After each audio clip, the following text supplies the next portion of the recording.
Hello, this is Alain Ngalani. He's a Muay Thai champion and an African kickboxing champion, currently contending at 1FC. The man does not train to just attain and retain muscle mass. He's a martial artist. I've covered in previous segments that large muscle development and functional execution of fighting techniques can coexist if the body is trained to do so. The training of your nerves and how they communicate with your brain is, not in all cases but most, more important than the huge muscle mass itself. Because that form of training is what allows you to effortlessly, habitually execute a motion to deliver its full extent of force.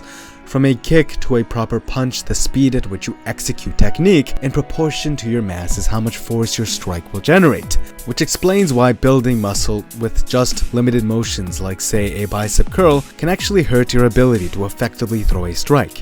It trains your nerves in correlation to your cerebellum to habitually complete a motion that is not functional to what a strike is, functional to what clean execution of your kinetic chain is.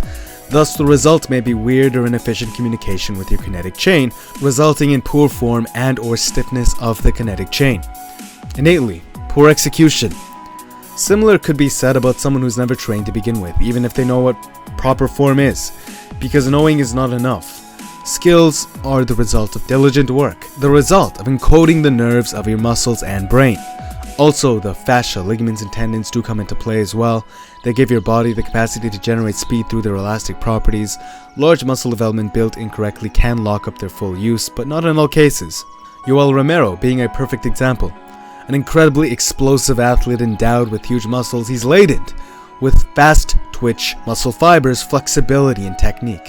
He is a rare harmony between all the elements, truly a marvel amongst the martial arts world, with one weakness, of course.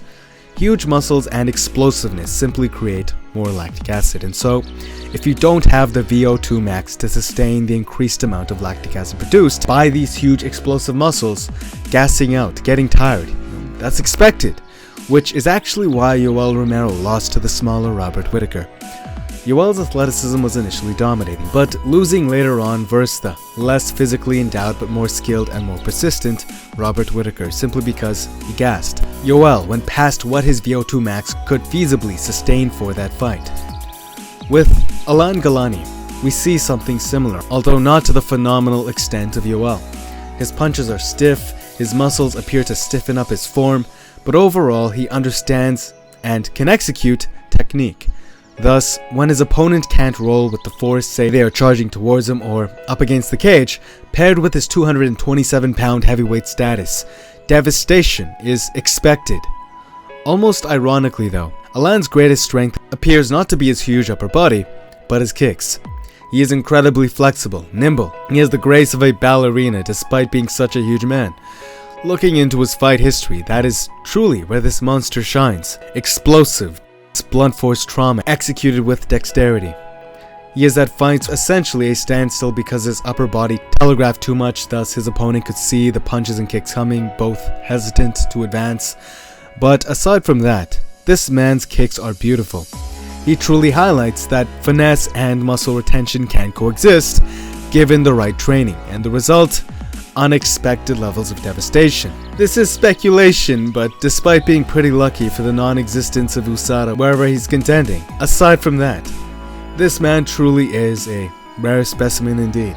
Thank you, Alain Ngalani, for highlighting a duality between super jacked build and finesse in the arts. Hope you guys enjoyed the video. Please don't forget to smash that like button if you enjoyed.